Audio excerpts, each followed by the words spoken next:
AP టుడేకి స్వాగతం. నేను మీ మాదిరెడ్డి శ్రీనివాసరెడ్డి. జగన్మోహన్ రెడ్డి గారు ప్రతిపక్ష నాయకుడిగా కూడా లక్ష్యం లేకుండా ప్రయాణిస్తున్నాడా అనిపిస్తుంది. ఎందుకంటే జగన్మోహన్ రెడ్డి గారు చెప్పుకోవలసింది తాను చేసినటువంటి అభివృద్ధి గురించి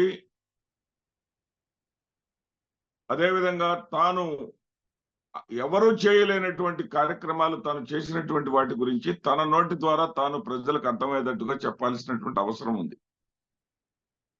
ఆ దిశగా అడుగులు వేస్తున్నట్టుగా నాకేం కనపట్లేదు. ఎందుకంటే కృష్ణలంక, చలసాన్ నగరు, రాణివారి తోట వరకు కూడా విజయవాడలో ఆ బాధితులు వరద వస్తే, వరదంటే కేవలం ఆంధ్రప్రదేశ్లో వర్షాల్లో పడితేనే కాదు, పైన మహారాష్ట్రలో ఎక్కడైనా సరే వర్షాలు పడినా సరే కృష్ణానదికి వరదొచ్చి మరి ప్రకాశం బ్యారేజ్ మీద గేట్లు ఎత్తడం కానీ జరిగితే కృష్ణలంక మొదలుకొని రాణివారి తోట వరకు మొత్తం ఆవాసాలు మొత్తం ఖాళీ చేయాలి. ఆ ఇళ్ల నిండా మురుగునీరు వచ్చి చేరుతుంది. ఇక వీళ్ళందరూ కూడా ఆ సమీపంలో ఉన్నటువంటి ఇందిరాగాంధీ మున్సిపల్ స్టేడియం లేకపోతే కొన్ని స్కూళ్లను ఎంచుకొని అక్కడ పునరావాసం ఏర్పాటు చేసేవాళ్ళు. దశాబ్దాలుగా స్వాతంత్రం వచ్చిన కాడి నుంచి జరుగుతున్నటువంటి పరిస్థితి ఇది. దశాబ్దాలుగా ఏ ముఖ్యమంత్రి అటువైపు చూడలేదు, వాళ్ళ బాధలను గుర్తించలేదు. ఏదైతే ఆ వరదలు వచ్చినప్పుడు మున్సిపల్ స్టేడియంలోనో లేకపోతే స్కూళ్లలోనో తలదాచుకునేటటువంటి వీళ్లకు ఉడకని అన్నంతో, చావతోటి, మరి చారుతోటి ఏదో వాళ్ళ కడుపు నింపేవాళ్ళు. అష్ట కష్టాలు పడ్డ రోజులున్నాయి. వాటన్నిటికీ కూడా ముగింపు పలికారు జగన్మోహన్ రెడ్డి గారు. జగన్మోహన్ రెడ్డి గారు తన ప్రజా సంకల్ప యాత్రలో భాగంగా ఏ రోజైతే ఆ బ్యారేజీని దాటుతూ కనకదుర్గమ్మ వారలను దాటుతూ అక్కడ కళ్ళారా చూసిన తర్వాత ఆ దేవినేని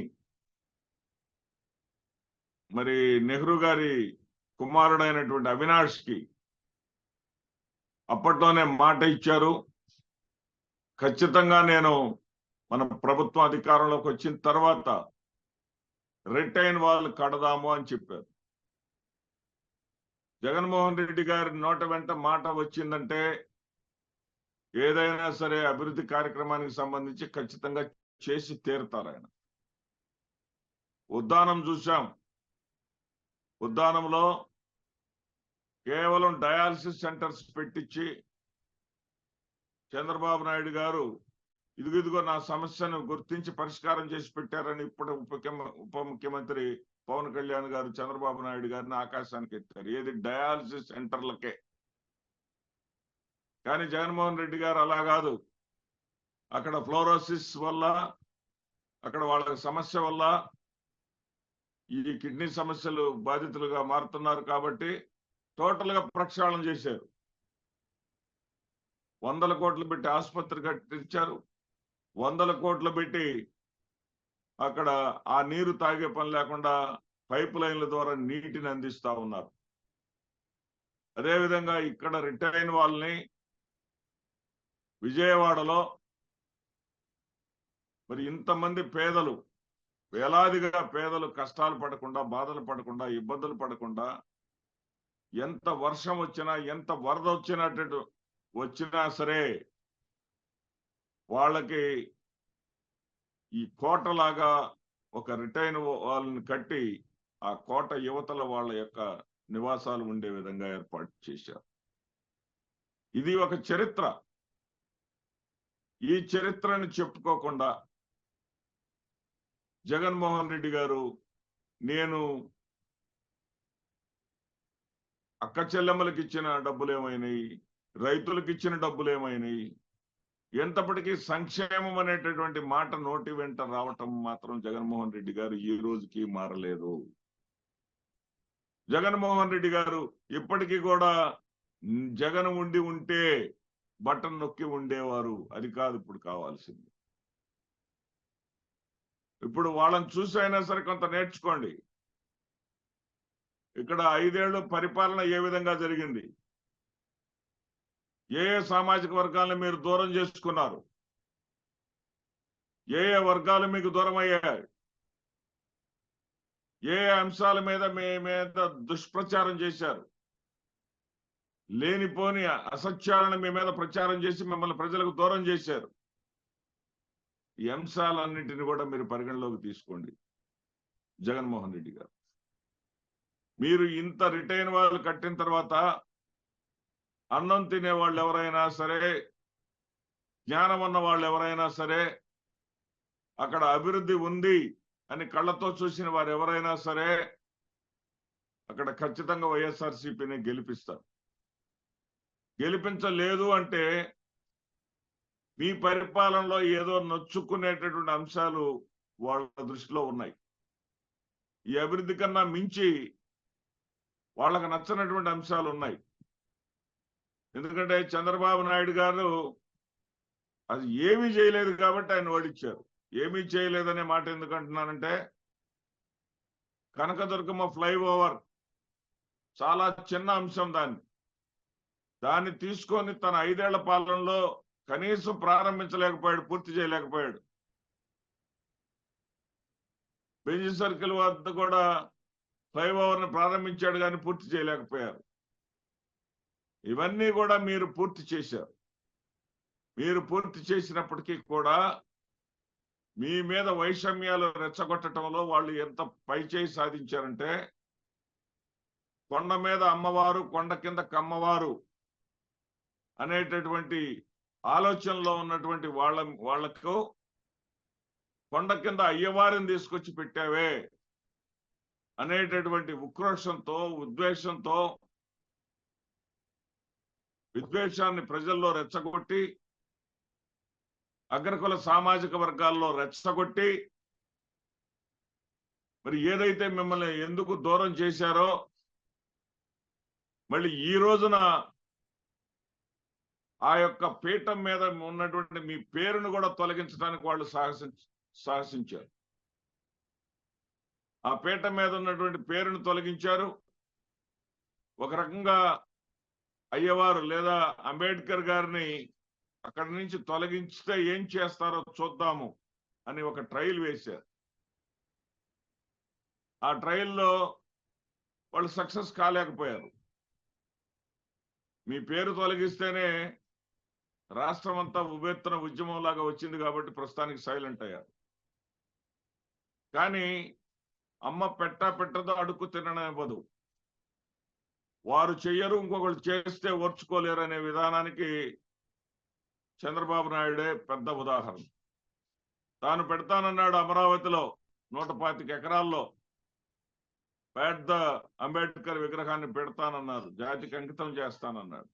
పెట్టలేదు. దాని గురించి అసలు ఆలోచనే చేయలేదు. మీరు నగర నడిబొడ్డున పెట్టారు.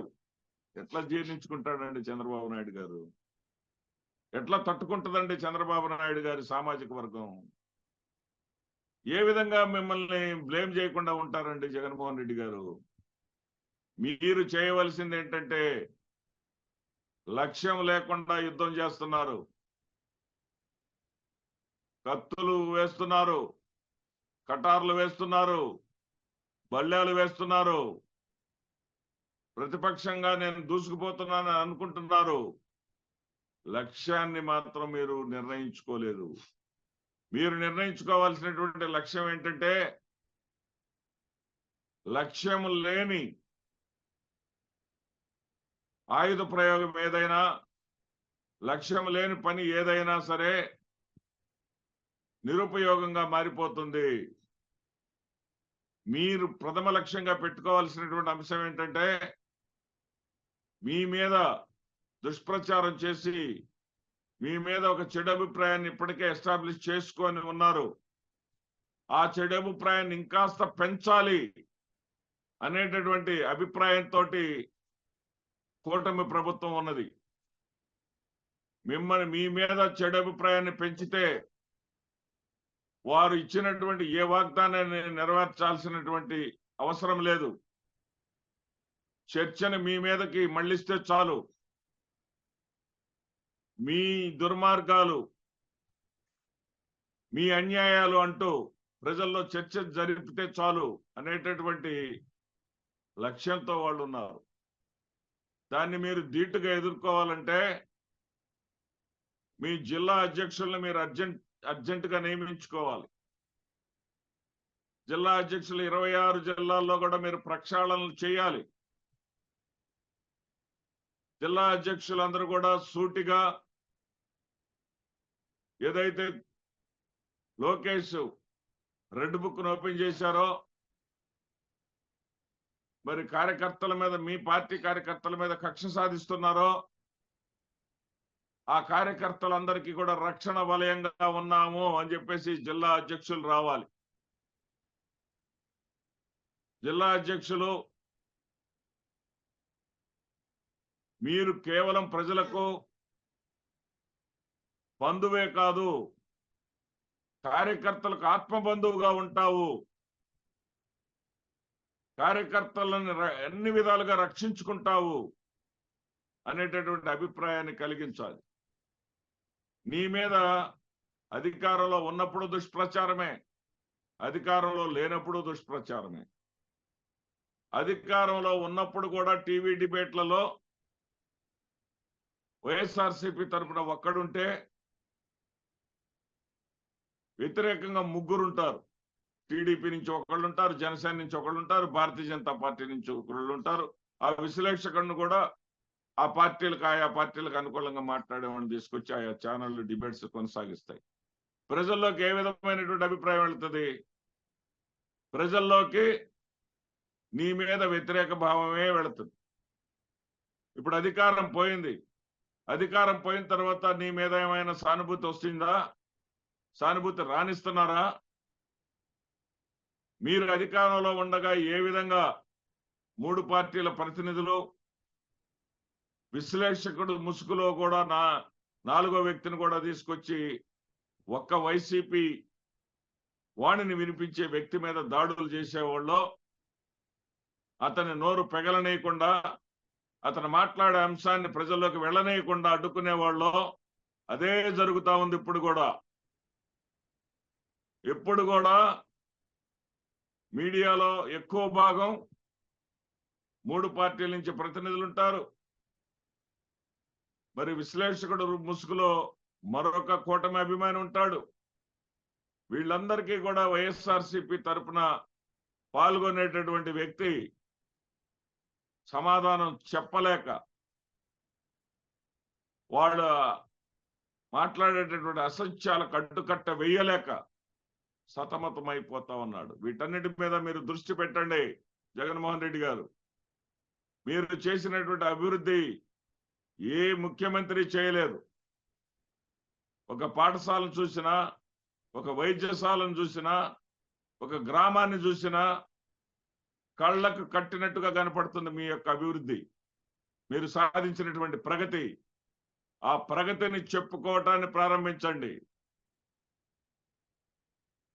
జగన్ ఉంటే బటన్ నొక్కేవాడనే మాటను ఆపండి. అది కాదు ఇప్పుడు ప్రజలకు కావాల్సింది. జగన్ తప్పులు తెలుసుకున్నాడు,